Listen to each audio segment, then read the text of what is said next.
Hey guys, welcome to Car Guy 1999 Reviews as well as Quirk Auto Dealers. Today we have the 2021 Kia Stinger GT1.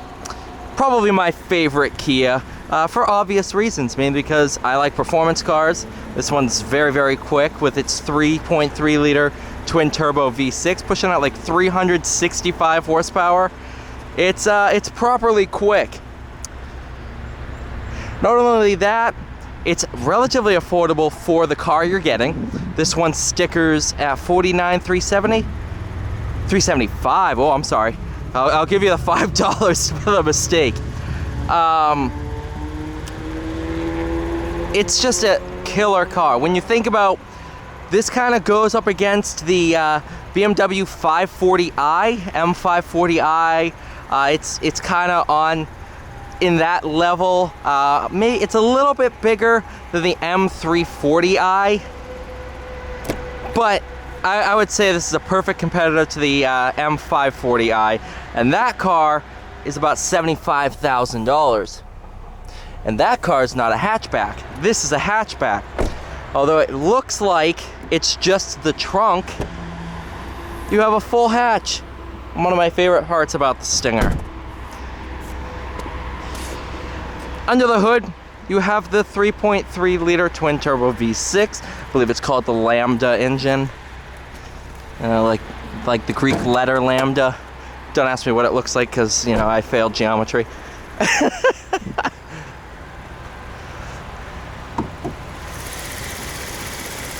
That's what Lambda looks like. To me, when I hear Lambda, I baa like a sheep, so. Alright, that's enough of those jokes. Got one of your turbos right there, and the other one right here.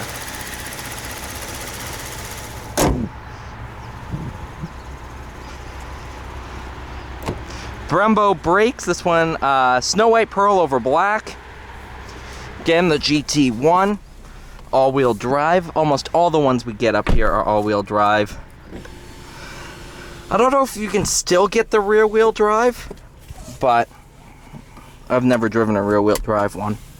Materials, very nice. Not bad at all. Backup camera. Tone that down a little bit. We're going to be in sport mode, the way a Stinger should be driven.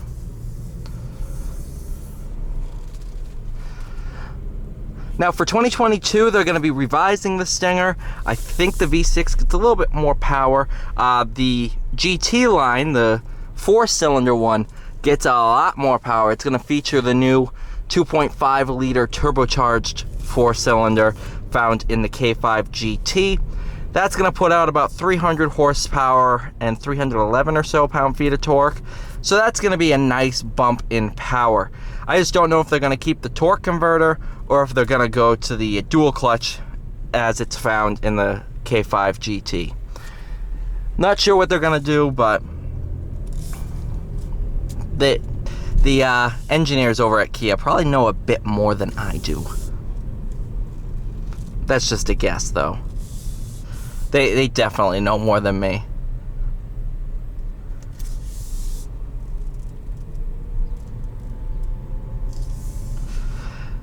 Eight-speed. This is a torque converter automatic, which honestly I completely prefer over the dual clutch in this kind of setup. It's just, it suits the character of the car a bit more. And it's just a lot better around town than a dual clutch. Although dual clutches from Kia are phenomenal.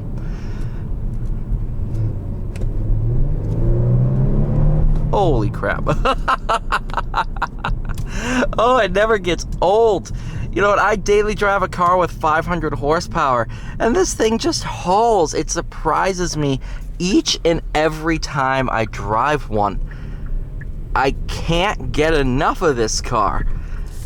You know, I almost bought one of these, and honestly, it's still, if I can find a killer deal on one of these, if we have one that sits on the lot forever and they just want to move it, who knows, I might just buy one just as like a daily driver. If I can lease it for like 200 bucks a month with like a 20 grand discount, I would absolutely buy it and daily it.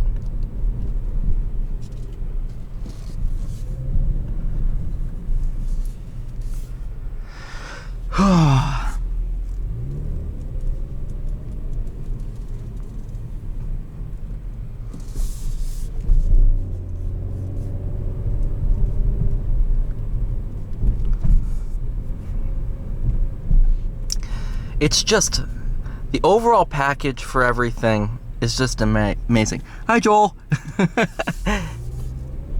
That's the general manager of Volkswagen.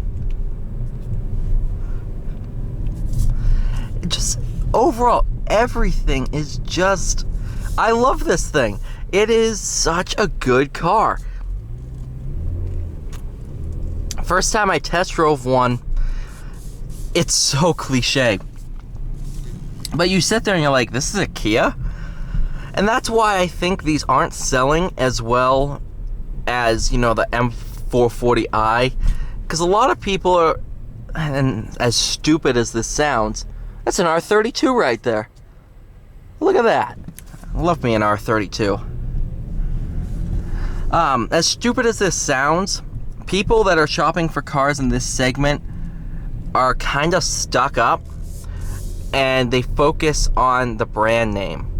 So that's how cars like the Infiniti Q60 Red Sport, that's how cars like your Lexus RC350F Sport,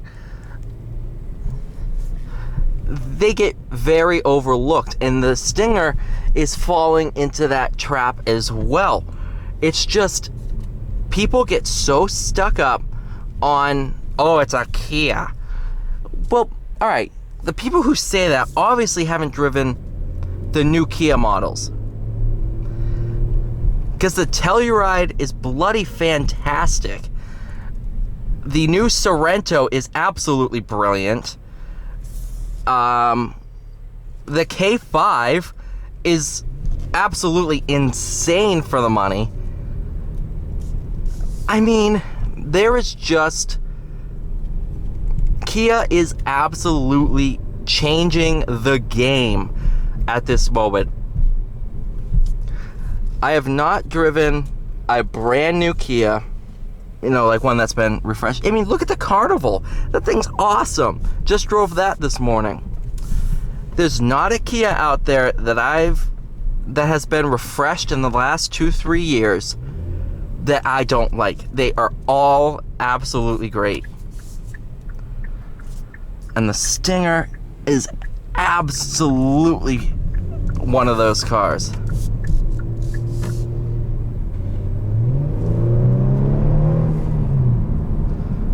Just the way it goes through and just builds power. You floor it, downshift, gone. You know, there's very minimal turbo lag, and you'll only notice the turbo lag if you're used to naturally aspirated power. However, it kind of counters itself out, because naturally aspirated power, it kind of swells. The torque builds up. So NA power, it doesn't hit you right off the bat unless you're like at 5-6 grand. If you floor it at 2-3 grand, it takes a little while to get this going. This, if you floor it at 2-3 grand in manual mode where it can't downshift, it hauls, and instantly it just boom, gone. The way it picks up and just goes, there is nothing like it. Oh no, there is something like it. A Tesla.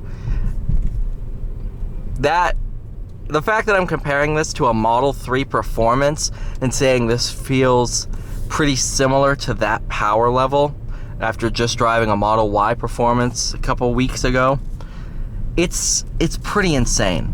Kia has nailed it.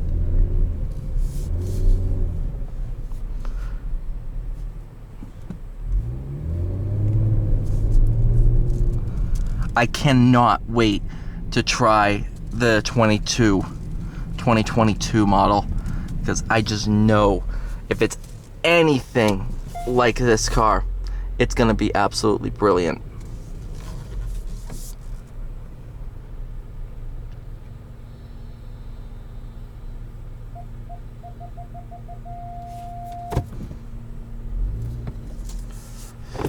Thank you all so much for watching. Please like, share, subscribe. I'll get this sticky off me. And I'll see you all in the next one.